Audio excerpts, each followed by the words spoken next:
Hello everyone, how are you doing today? Welcome back to my channel. My name is Remy and I make videos from Lagos, Nigeria. Today I am making Gbegiri, and that is what you're looking at right now. In English you can call it beans soup since it is made from beans.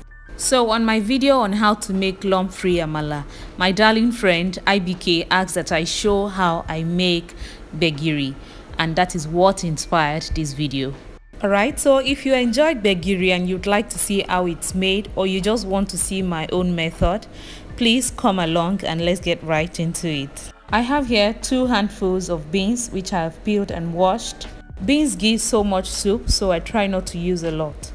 I'm going to transfer this into a pot. I will add some onions. Then I'll add some water to cover the beans. Kindly hit the like button on this video and subscribe to my channel if you aren't already a subscriber. Thank you.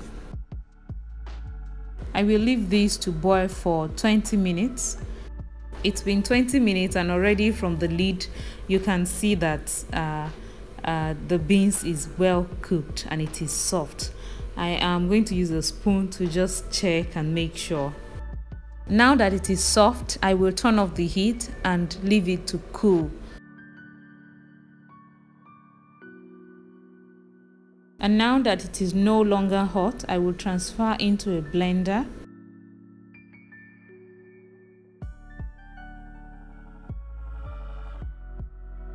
I will add some atarodo. Then I'll blend it up.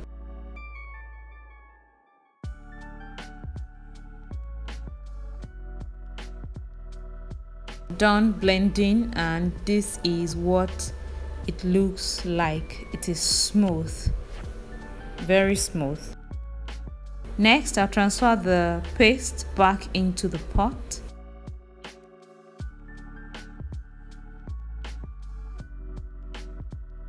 I still had a lot of paste inside the blender cup, so I rinsed it out with some water. I'm adding half of a seasoning cube because I think this is not a lot, so I think that should do. I will also add some salt and a little palm oil, about half of a cooking spoon, depending on the quantity you're making, but really this is not much. And I'll top it up with some more water, give it a good mix. I am adding the water in bits so that I don't thin out the soup, because once it starts to boil it will become thin again, and then after boiling, when you leave it for a bit, just a few minutes, it will become thick, this soup. So it's been cooking for 10 minutes and I want to check now. At our local canteens, they usually make it thinner than this, and then they leave it on the stove top, and they add water to it at intervals just to prevent it from turning to cake because this soup really thickens up really fast. And I've given this a taste. I think that it needs salt, and I added a bit more salt and of course water, because when I tasted it, I think that the palm oil is not cooked enough, so I will still cover it and let it cook for a bit more.